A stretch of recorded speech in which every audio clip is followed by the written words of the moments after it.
Hi folks, in this video we're going to talk about searching Galileo and how to use it efficiently and effectively, and I'm also going to show you how it can be quite faster than using Google or even Google Scholar. So let's get into it. You'll go to the library website, library.columbusState.edu, and then when you get to the home page you want to go to Galileo. And bento search is where it groups type of information source, so newspapers, databases, ebooks. That can be really helpful in beginning research when you can see more laterally, so you can see a little bit of what every type of information source, what's there. But we're going to use classic search. So let's use an example. I used this earlier, so we'll freedom of speech in higher education. So this is going to search everything in Galileo. Okay, so it comes back with over 800,000 search results. Now, these search results are everything in Galileo, whether we have a subscription to it or not. So often when we get a search results this high, or really any search result, you're going to want to click online full text so it takes out everything that we don't have access to. So see, we already went down 200,000. So let's use peer reviewed. And then within the last 5 years, then source type. So let's say we need academic journals. All right, so we're down to 44,000, which that's not too bad considering what we started with. So, oh, I probably did that a little too fast. So click on all filters to get to all the filters. And one way to narrow down search results is by language. Often Galileo is searching for articles that aren't in English. It'll bring back literally everything we have, regardless of language. So you can often save a lot of time by clicking English. And then also for geography, in this case, we're using the United States, but if we were looking at, let's say, maybe our focus was the United Kingdom or China, it would be um, helpful to just be able to click those areas so we don't have to wade through the other search results. And then let's be a little more specific with um, our date, publication date. So we'll do everything from 2022 to now. Okay. So let's see what this does.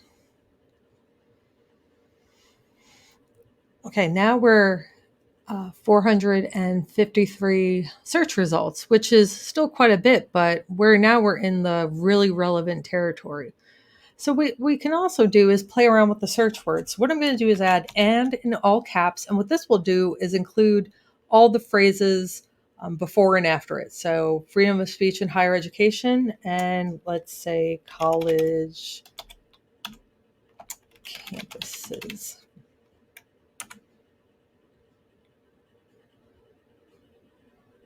And now we're down to 81, which is more than manageable enough to skim. So we just in a few minutes went from 800,000 results to 81 in a pretty short amount of time.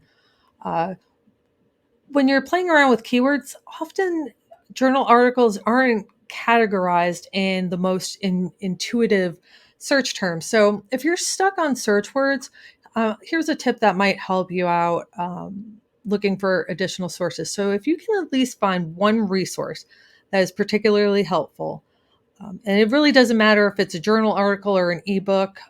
This is true for pretty much all resources in Galileo. Let's say this one is uh, really perfect for our research. What you can do is scroll down and then look at the subject terms it's indexed under, and then copy and paste, replace college campuses with student speech. Now, you're not going to want to click on student speech because then it will return with everything in Galileo about student speech. it won't just add that as a filter. So you can copy and paste it and put it into the search bar, and that can be really helpful in narrowing it down even more. So I'll just go over a few parts. You can download the article, you can share it, you can send it to your Google Drive, which is very helpful, or OneDrive, email it to yourself. You can add it as a project in my EBSCO.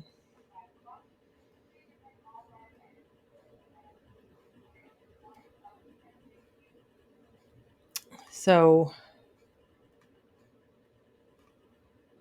we'll just call it test. Okay, and now we saved it, and it's linked to our account.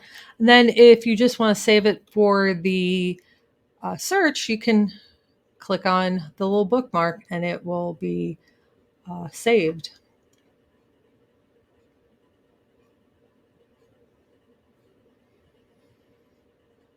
So if you go to overview, you can also find your recent searches, the keywords you use, which can be really helpful, articles that you viewed, anything that you've wanted to hold or check out.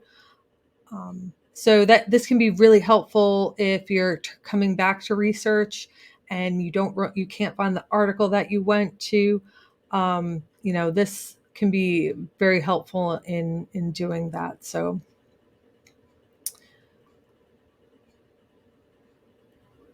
Okay. One other thing I'll talk about in searching Galileo. If you know the database that you want to search in, you can also search Galileo by databases. So you click on databases A through Z. And let's say that you have to go to a database like IEEE. So go to the I, and then IEEE is right there. You can also search by subjects.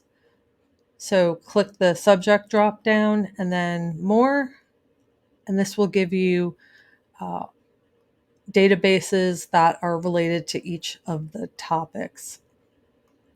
And then types, if you want newspapers or full, just want right off the bat search full text resources, those are other options in finding ways to search Galileo. So that is it for now. I'll see you in the next video. And as always, if you have any questions, feel free to email me. I'll see you in the next one. Bye.